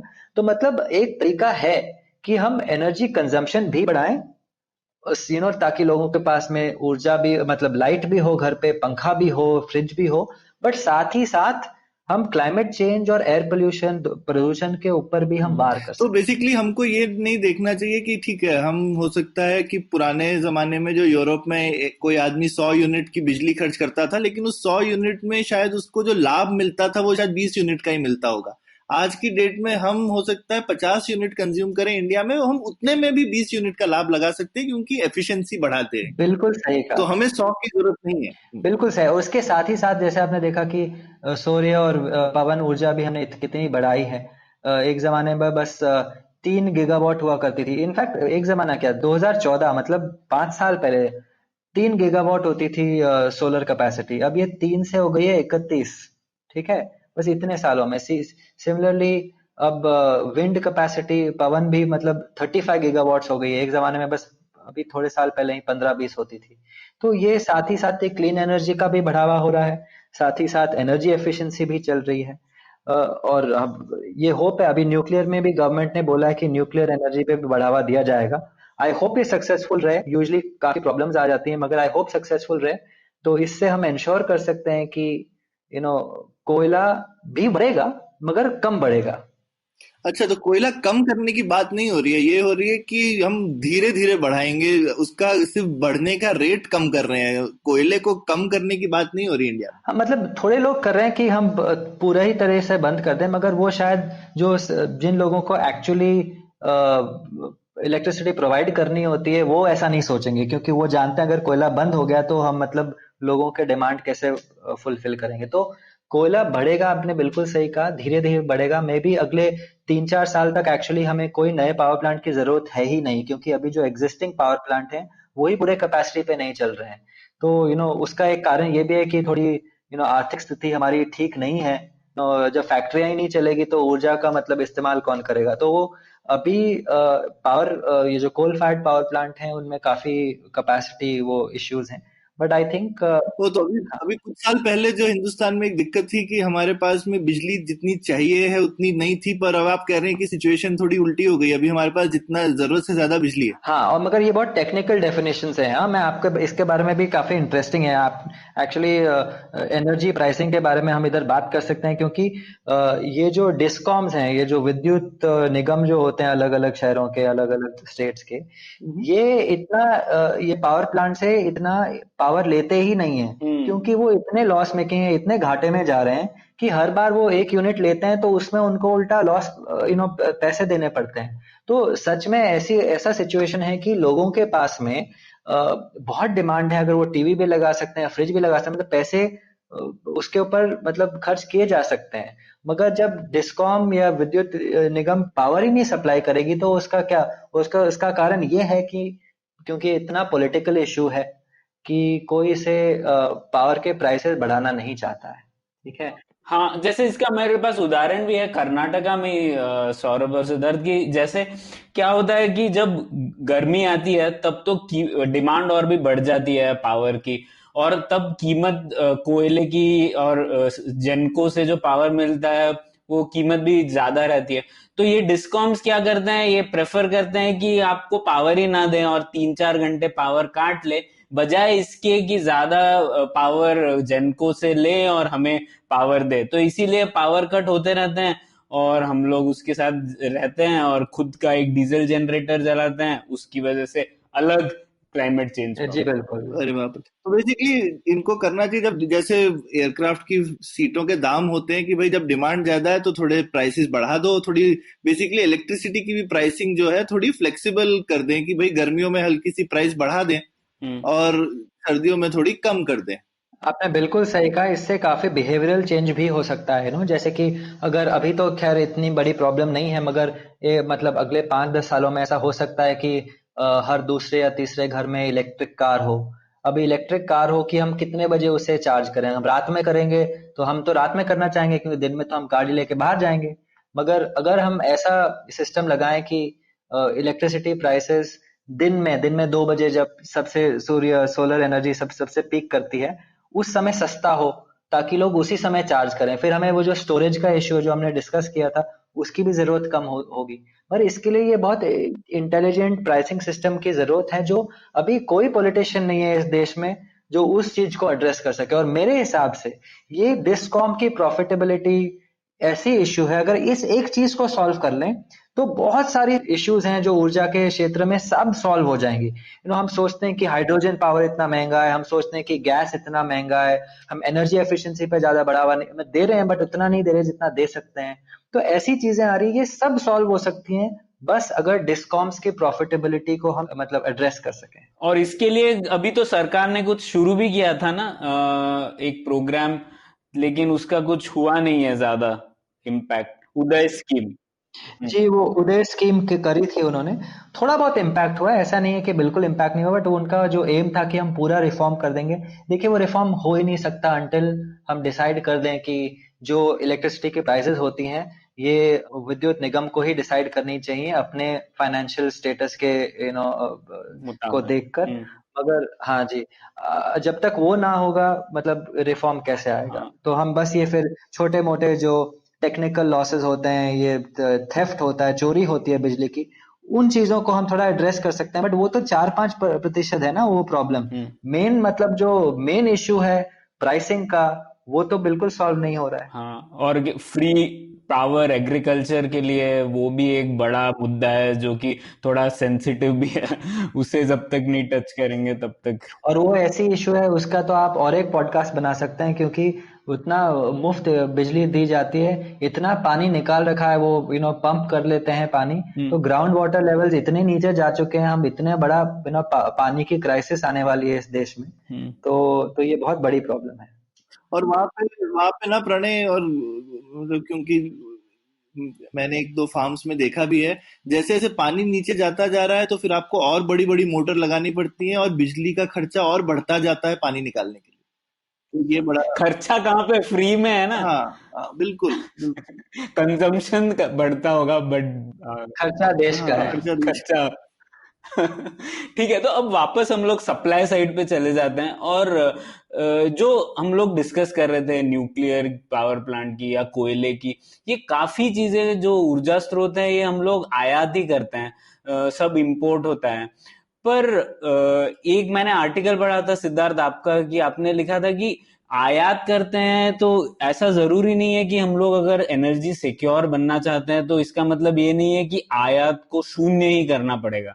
तो क्यों आपने ऐसा कहा? क्योंकि अक्सर लोग ये कहते हैं जब तक हम लोग पूरी चीज इंपोर्ट जीरो नहीं करेंगे हम लोग सेल्फ सफिशिएंट नहीं बन सकते। जी आपको क्या लगता जी, आपने सही कहा। ये जो सेल्फ सफिशिएंसी है, इसका मतलब एनर्जी सिक्योरिटी नहीं होता। एनर्जी सिक्योरिटी मतलब सेल्फ सफिशिएंसी नहीं होता। है? एंड तो फिर एनर्जी सिक्योरिटी होता क्या है? तो इसके एटलीस्ट दो तीन मतलब कैरेक्टरिस्टिक्स हैं। ठीक है, पहले ये जो ऊर्जा है उसे इतना सस्ता होना चाहिए कि जिसको इस्तेमाल करना हो वो कर पाए। ठीक है, उसे बोलते हैं एनर्जी सिक्योरिटी। दूसरी बात, जो सप्लाई है उसमें कोई बाधा ना हो, कि जो ऊर्जा है उसकी सप्लाई चेन जो होती है वो बिल्कुल ना टूटे और वो चलती जाए। हाँ, ठीक है, जब दूसरी, जितना चाहिए उतना मिल जाए बस। हम्म। जी बस बिल्कुल हम्म। सही। तीसरी बात, अगर फिर भी कोई संकट आ जाए, फिर भी सप्लाई चेन में कोई टूट जाए, कोई प्रॉब्लम आ जाए, तो सिस्टम ऐसा होना चाहिए कि वापस जल्दी से ऊर्जा की सप्लाई वापस आ जाए लाइन पे। हम्म। मतलब जो रेजिलियंस जिसे बोलते हैं, कि एक बार कुछ प्रॉब्लम आ जाए तो वापस सप्लाई इंस्टेंटली वापस आना शुरू कर जाए। तो ये दो तीन कैरेक्टरिस्टिक्स होती हैं। ठीक है, ये सेल्फ सफिशिएंसी जरूरी नहीं है कि सेल्फ सफिशिएंसी से ही ये तीन चीजें ठीक। इनफैक्ट ऐसा भी हो सकता है कि आपके देश में जितना आपको ऊर्जा चाहिए वो है, मगर वो इतनी महंगी है कि आधे लोग इस्तेमाल नहीं कर पा रहे, तो उसका मतलब एनर्जी सिक्योरिटी नहीं हुई। हम्म। ठीक है, तो अब हमें देखना है कि हमने इस एनर्जी सिक्योरिटी के लिए हमने क्या क्या किया है, ताकि हम इंश्योर कर सकें कि लोग जितना एनर्जी चाहें, जितना ऊर्जा चाहें, जिस रेट पे वो अफोर्ड कर सकें, उस रेट पे उन्हें मिले। हम्म। ठीक है, एक तो जैसे हमारा जो तेल है वो एक दो देशों से अगर आता तो बहुत प्रॉब्लम हो जाती। हम्म। ठीक है, संकट आ जाती, क्योंकि एक दो देश में अगर कोई वॉर हो जाए, कुछ आतंकवादी हमला हो जाए, तो ऐसा ना हो कि हमारे पास तेल आना बंद हो जाए। ठीक है, इसके लिए हमने इतने सारे देशों से तेल लेना खरीदना शुरू किया है कि अगर एक दो देश उसमें बीच में कोई संकट भी आ जाती है, फिर भी हमें तेल आता रहेगा। ठीक है, दूसरी बात यह है कि हमने स्ट्रेटेजिक पेट्रोलियम रिजर्व यानी एसपीआर ये बनाया है। ये मतलब ये जमीन में ऐसे बड़े बड़े टैंक होते हैं जिसमें हम तेल भर देते हैं, क्रूड ऑयल। ठीक है, तो इस तेल को हम इतने हमने ये स्ट्रेटेजिक पेट्रोलियम रिजर्व बनाए कि अगले अगर कुछ मतलब तेल आता नहीं है, फिर भी अगले 8-10 दिन तक हमें कोई फर्क नहीं पड़ेगा, इतना सारा तेल है उसके अंदर। ठीक है, इसके अलावा जो कंपनियां हैं, जो प्राइवेट कंपनी है, हिंदुस्तान पेट्रोलियम, इंडियन ऑयल वगैरह, इनके पास भी रिजर्व रहता है। ठीक है, इनके पास टोटल अगर देखा जाए देश में, तो करीबन 40 दिन तक कोई बाधा नहीं आ सकती, अगर हम्म। कोई सप्लाई डिस्ट्रप्शन हो भी जाए। तो आप टोटल मिला लीजिए इसका और उसका, एसपीआर और प्राइवेट रिजर्व, तो मतलब 50 दिन तक, ऑलमोस्ट 2 महीने तक कोई प्रॉब्लम ही नहीं होगी। ठीक है, हम्म। इसके अलावा इवन ग्लोबल लेवल पे हमने ऐसी चीजें कर रखी है।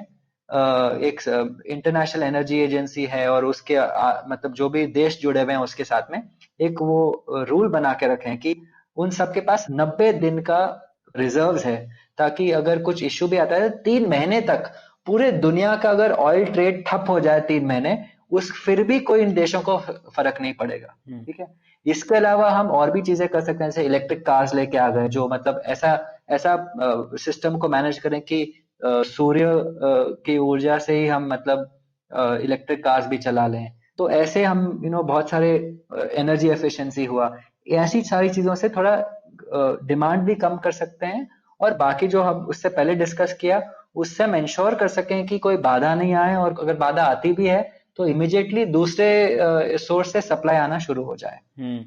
नहीं, ये तो बहुत अच्छी बात की सिद्धार्थ आपने। मतलब अगर हम लोग हमारे सोर्सेज डाइवर्सिफाइड रखेंगे और जो बाकी चीजें आपने बोली वो करेंगे, तो ये डरने की जरूरत नहीं है कि हम एनर्जी सिक्योर ही नहीं है और आयात को जीरो ही करना है सिक्योर बनने के लिए। और मतलब ये तो थोड़े 20-25 साल पुरानी सोच हो गई है कि आयात जब तक शून्य नहीं होंगे हमारा बेड़ा गर्क कभी भी हो सकता है। जी बिल्कुल। तो सिद्धार्थ, इसके बाद मेरा आई मीन ये एनर्जी सिक्योरिटी की जहाँ पे बात आई उसी में शायद नेचुरल गैस भी कहीं पे जुड़ी हुई है। तो ये नेचुरल गैस का क्या मामला है? ये एनरॉन का डिजास्टर होने के बाद में हिंदुस्तान में नेचुरल गैस के ऊपर एक जैसे काला धब्बा सा लगा हुआ है। जी बिल्कुल सही। ये एनरॉन का भी इश्यू जो मैंने अभी पहले डिस्कस किया था, ये डिस्कॉम्स उससे काफी रिलेटेड है, क्योंकि हम महंगी एनर्जी लोगों को बेच नहीं सकते, पॉलिटिकल इश्यूज आ जाती हैं इसमें। बट ये एक्चुअली इंडिया में जो नेचुरल गैस का इश्यू है, प्राकृतिक गैस का इश्यू है, ये सप्लाई साइड इश्यू है, ठीक है। जो बेसिकली कृष्णा गोदावरी बेसिन में जो हमने गैस डिस्कवर की थी और जो प्रोडक्शन लाइन पे आई थी पिछले 10 सालों में, ये बहुत पोटेंशियल दिखा है इसने।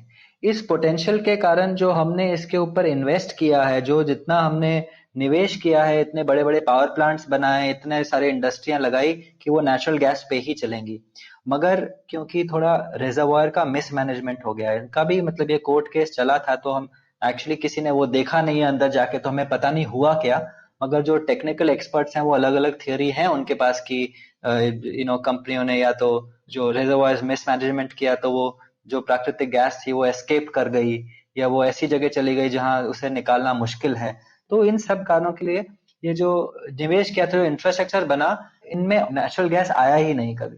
तो अभी जो काफी ये प्लांट्स हैं, बिल्कुल 10% 15% कैपेसिटी पे चल रहे हैं, कहीं तो चल ही नहीं रहे हैं, बिल्कुल बंद कर दिया उन्हें। तो ये बहुत बड़ी प्रॉब्लम आ गई है। ये प्रॉब्लम सॉल्व हो भी सकती है अगर हम अगले 5-10 साल में और नेचुरल गैस हम पाइपलाइन में डाल सकें, या तो ये लोकल प्रोडक्शन हो या एलएनजी से हो। मगर एलएनजी का इशू है कि अभी अभी बहुत महंगा है, मे बी 5-10 साल में सस्ता हो जाए, मगर अभी इतना महंगा है कि मेनी इंडस्ट्रीज वो मतलब अफोर्ड नहीं कर सकती उसे। लेकिन एक ऐसी चीज है जहां पे हिंदुस्तान एक इतना बड़ा बायर होके शायद प्राइसेस पे ही फर्क कर सकता है। मतलब इसमें मैंने एक अच्छी चीज पढ़ी थी एक बार कि काफी बार हिंदुस्तान को चाहिए था कि भाई हम पाइपलाइन बिछा दें क्योंकि पाइपलाइन की गैस सस्ती होती है, लेकिन वहां पे एनर्जी सिक्योरिटी एक्चुअली कम हो जाती है क्योंकि आपके पास में एक चोक पॉइंट है, आपकी पाइपलाइन किसी ने उड़ा दी तो आपकी गैस हो गई बंद।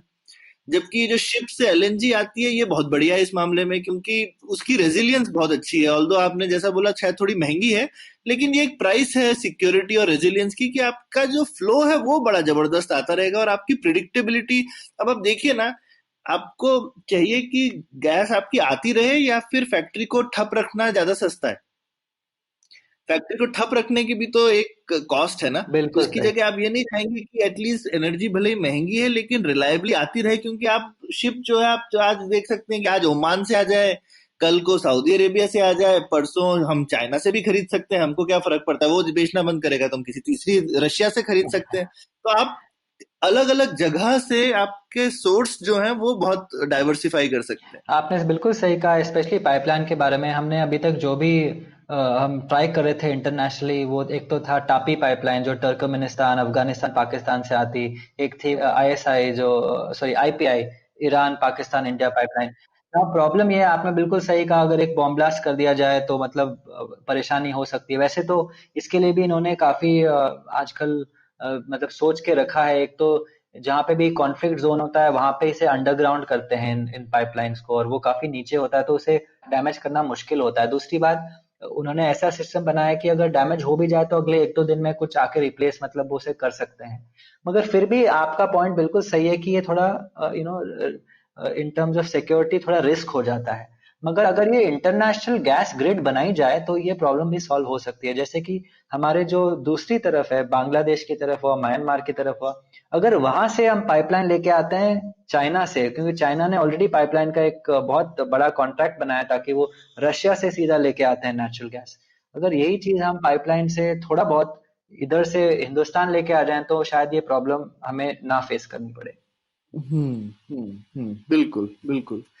ठीक, तो अभी आपको क्या लगता है हिंदुस्तान के लिए आपका क्या, जिसको कहते हैं प्रोग्नोसिस है कि मतलब आगे हमारा एनर्जी फ्यूचर आपको कैसा होना चाहिए और कैसा होने वाला है? दोनों में क्या फर्क आपको लगता है? जी, आई थिंक हमारा एनर्जी फ्यूचर ब्राइट है। आई थिंक हमने काफ़ी नीतियां ऐसी अपनाई हैं जो एक्चुअली जेन्युइनली बहुत प्रोग्रेसिव हैं, जिससे हम इंश्योर कर सके कि हम एनर्जी सिक्योर भी बन रहे हैं, और साथ ही साथ सस्टेनेबल भी बन रहे हैं, ताकि हमारी जो बहुत प्रदूषण से मतलब जो इम्पैक्ट होता है वो कम हो और क्लाइमेट चेंज इम्पैक्ट होता है वो भी कम हो। जो ये इम्पैक्ट अभी प्राइम मिनिस्टर ने बस थोड़े ही हफ्तों पहले एक अनाउंसमेंट करी थी कि जो इनिशियली करीबन 150-200 गीगावाट का टारगेट था रिन्यूएबल्स का, अब उसे बढ़ा के ऑलमोस्ट 500 गीगावाट का कर दिया है, मतलब 2030 तक। तो ये बहुत बड़ा बढ़ावा होगा। ये पता नहीं कि एक्चुअल रियल में बनेगा कि नहीं, बट अगर मान लेते हैं इसका आधा भी हो जाए तो भी बहुत बड़ी मतलब अचीवमेंट होगी। ठीक है, तो एक तो ये हुआ कि हमें डाइवर्सिफाई करना है, जैसे हमने बोला कि नॉट जस्ट जो इंपोर्ट किया जाता है, हम बस ऑयल की बात नहीं कर रहे, गैस की नहीं बात नहीं कर रहे, इवन डोमेस्टिकली जो टेक्नोलॉजीज होती हैं उसे भी डाइवर्सिफाई करनी चाहिए। जैसे हाइड्रोजन भी इन्वेस्ट करें हम, और भी अलग, जैसे कॉन्सेंट्रेटेड सोलर पावर इंडिया ने ज्यादा फोकस नहीं किया, हमने बस पैनल के ऊपर फोकस किया है कि वो जो पीवी फोटोवोल्टाइक पैनल आता है उसे हमने, क्योंकि वो सस्ता हो गया था, बट हमें बाकी जो नई टेक्नोलॉजीज हैं उस पे भी निवेश करना चाहिए ताकि हम इंटरनली भी डाइवर्सिफाई कर सकें।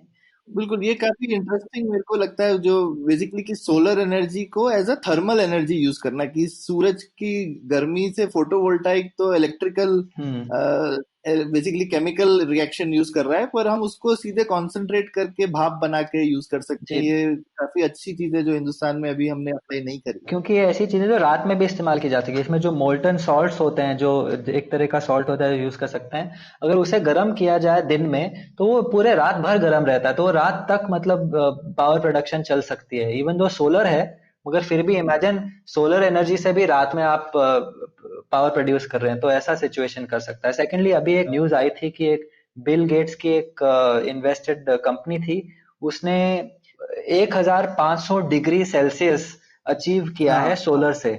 क्योंकि सोलर से मेन इश्यू है कि वो गर्म तो कर देता है बट इतना भी नहीं करता।